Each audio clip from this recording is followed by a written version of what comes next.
Amendment or addendum? Is there a difference? Stay tuned.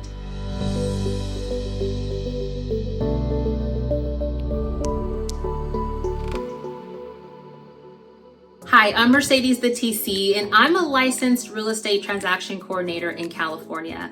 And one question I get asked all the time is, should I use an amendment or an addendum? So let's talk about it.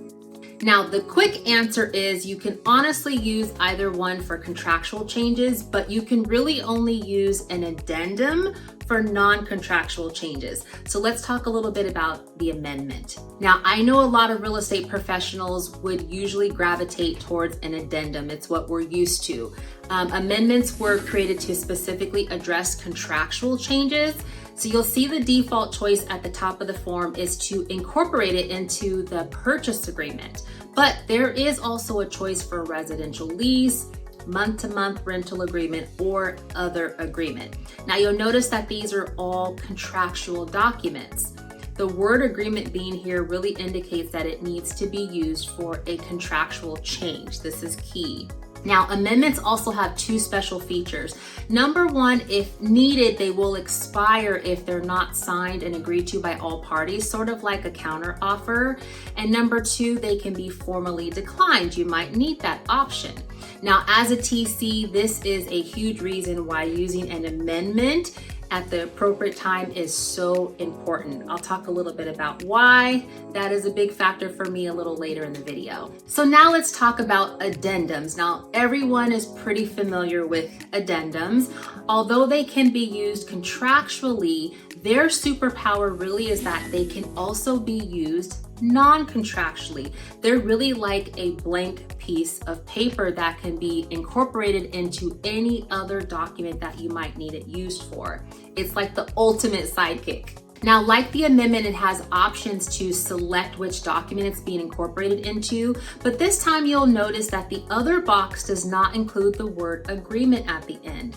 This indicates that you can insert any other original document into this line. Now, this is why I like to say that it's like a blank piece of paper, because at this point you can really use it for whatever needs to be addressed. Any form, C.A.R. forms, even non-C.A.R. forms. Some examples might be maybe a change to the seller property questionnaire, or maybe an external document of some sort. It really is endless at this point. Now, which one do you use for which purpose? So in my opinion, because of the default language on the forms, I typically would recommend an amendment for contractual items, particularly those that could be considered negotiable, and I'd recommend an addendum for basically anything else. So for example, let's say you want to negotiate a new purchase price, or perhaps there is an incoming seller credit to the buyer. I'd say the best form to use in that scenario is the amendment. It will give the opportunity to be accepted or declined, but it would also expire if it's not signed and returned within the time allotted. But let's say you just maybe need to correct the zip code, or perhaps someone's name was misspelled in the contract. These changes would be just fine on an addendum because the change is really more for clarity purposes, and there's very little chance that it would be declined or that it would need to expire at some point. Now, this point is the very reason why I, as a TC, always recommend using the most appropriate form for the task at hand. As a TC, it's really not ideal to have an addendum just floating around our file without all signatures.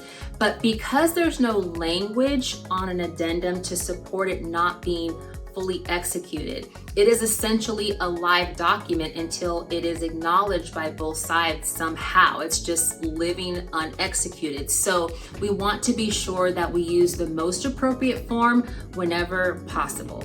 So I hope this brought some clarity to the whole addendum versus amendment question. If you found this information valuable, please like this video below. It will really help me grow my channel and also help suggest the video to others that might also find it helpful.